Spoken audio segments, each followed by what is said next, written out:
Nigeria's economy depends heavily on crude oil, and a large portion of that oil comes from the southeastern region. So here's the uncomfortable question many people quietly ask. If a country's main resource is concentrated in one region, why would that country ever allow that region to walk away? And more importantly, what has that reality cost the people living there? The debate over Biafra is not just emotional. It is economic, it is historical, and it is political. Why has the independence conversation refused to disappear for over 50 years? What do Igbo communities believe they are losing inside Nigeria? And what would actually change economically and politically if resources were controlled differently? To understand this, we need to step away from slogans and look at numbers, history, and incentives. Because nations rarely act from emotion, they act from survival. Nigeria became heavily dependent on oil after the late 1960s. By the 1970s, oil exports replaced agriculture as the main source of government revenue. Today, oil has historically contributed over 70% of Nigeria's export earnings and a major portion of government income. Much of that oil infrastructure sits in the Niger Delta region, which includes areas historically tied to Igbo-speaking communities and neighboring ethnic groups. This concentration of wealth created tension early. After the Civil War ended in 1970, the federal government adopted a centralized resource system. Revenue from oil would go to the national purse first, then redistributed to all states. Supporters argue this keeps Nigeria united.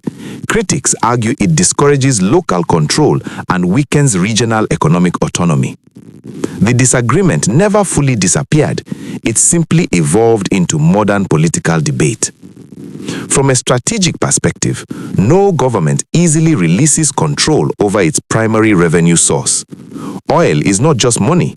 It funds security, infrastructure, salaries, and political stability.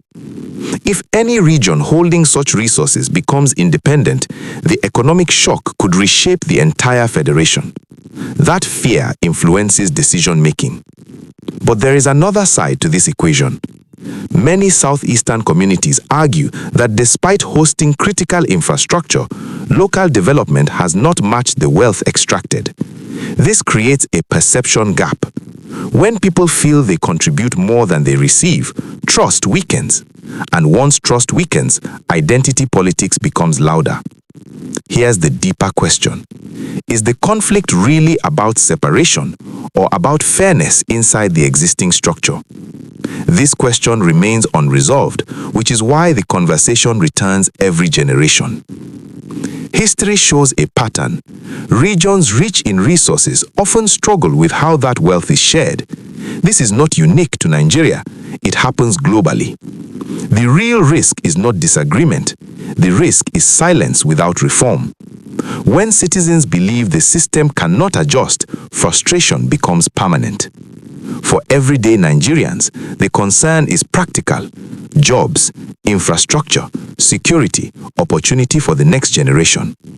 Whether inside one nation or many, people ultimately want dignity and development. The Biafra debate survives because it symbolizes unfinished conversations about fairness, governance, and trust. Nigeria's resource debate is not just about geography. It is about incentives, perception, and shared prosperity. Understanding the roots of tension is the first step towards meaningful solutions. What do you think matters more? Resource control, national unity, or structural reform? Share your perspective respectfully in the comments. Subscribe for more deep analysis on African politics and history, because informed conversations are safer than emotional ones.